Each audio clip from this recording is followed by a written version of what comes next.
You mentioned Tracy Brown. His brother is quoted to have said, "I didn't even know he had mental problems. You can't just let him walk free, especially because of mental issues," Jeremiah said. Yeah, this is difficult for that family because some members knew, some members maybe didn't, but they all knew he had some kind of a problem. And now where do you put him? You know, and my big question is, if he's not fit to stand trial, and Kevin, you and I were just talking about this, his crimes date back that we know of to 2007 when he was first committing. That's 18 years ago.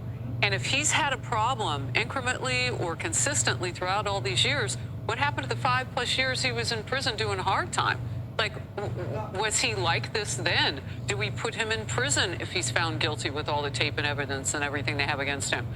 Or do we put him someplace else? And what is that someplace else, and who pays for that? I mean, there are big questions now about this type of individual in our constellation as a free society. I don't know the answers. Martha, and multiple family members tried to intervene and tried to fix this. Joe Bruno, a local reporter, said the mother told him Brown's mom says the court should have never let her son be out in the community knowing he had mental health issues in previous arrests. Yeah, and I go back to what you said initially, Kaylee. Then you go back to the judges. That's what judges are supposed to do. Use their discretion, look at the person in front of you. Does this person pose a threat to society? In that case, you do not let them back on the street. You figure out a way, whether it's they're mentally incapable of being in society, you lock them up in a mental institution. There are 4 institutions in the state of North Carolina that where this person could have been incarcerated, locked up, whatever you want to call it. But this is clearly, the family was making it clear that they felt he should not be free. He knew he shouldn't be free. And, you know, he's saying all these crazy things, like, you know, he's being led to do all this stuff. Son of Sam said a dog made him do it. This is schizophrenia.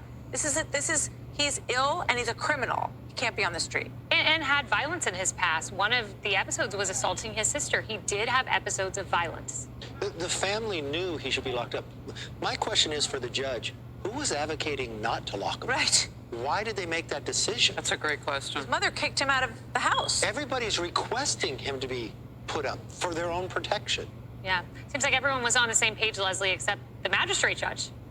I don't understand why the judges make these decisions, but I do understand some of it. You said, I'm not a doctor, but I would agree with you that this does have the complete bookmark of schizophrenia. One of my dear friends, her brother is schizophrenic.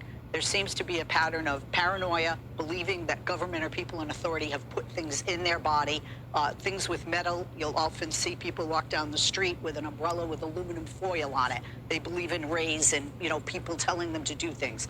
We need to put more funding into research, into housing facilities for individuals that clearly cannot be in our society because they are violent, based on this mental. Yeah, and as you've said, none of us are doctors. We don't know his medical state. We also don't know what the judge had before her, but we do know one thing. She had 14 arrests before her. There had been 14 arrests. Well, what I had before me goes back 18